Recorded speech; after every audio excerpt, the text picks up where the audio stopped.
Hello everybody, my name is Marie Jeanne, one of Wellspring Quality Education Trainers in Rwanda, specifically in Gasabo team. Today, I'm going to tell you some of the barriers to quality education in Rwanda. In spite of many initiatives our government with development partners working in education have undertaken, there are still some barriers that hinder some Rwandan children from accessing quality education. One of those barriers is parents' low level of understanding. Some parents still deny their children the right to accessing quality education because they say not all the people who are rich went to school, and they even refuse to pay their school fees or give them the school materials. They can even say, I am your parent, I didn't go to school and I support my family. Getting rich is not because of education, but it is a blessing from God. There's also another problem, which is home or gender-based violence. Some children live in families which are divorced or separated due to different reasons, or whose members are living in permanent conflicts.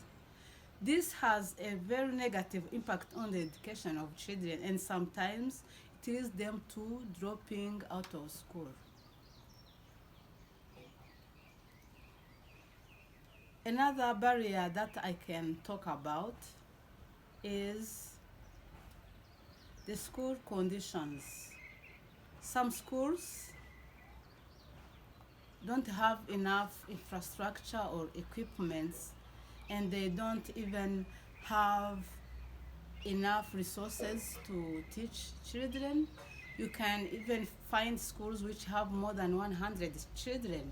In that situation, you can't say that children are accessing quality education, because a teacher has a lot to do to satisfy those kids, which is very difficult to him or to her. There are also gender norms. In some families, girls' education is not as valued as that of boys. Girls are still considered to be helpers in household activities like cooking, cleaning, fetching firewood, fetching water, looking after younger siblings, and so on.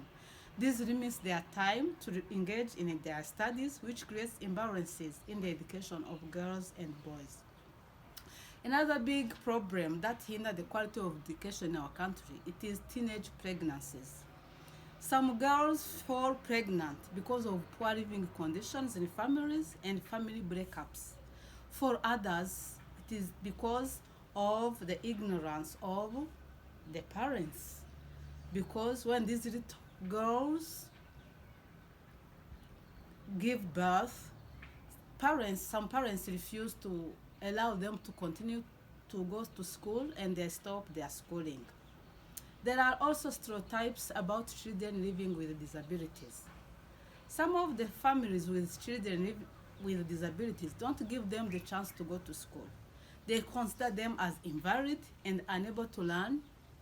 And when these kids access mainstream schools and teachers do not have the competence and resources to attend to their learning needs. When they do not perform to the level of their peers because of lack of support, it confirms that they are not able. There are also poor living conditions at home. Some families cannot afford school materials such as books, pens, bags, and so on. Some of them cannot even find food and depend on the school feeding program for their survival. This affects their education considerably.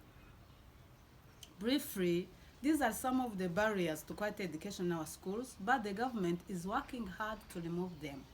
Thank you.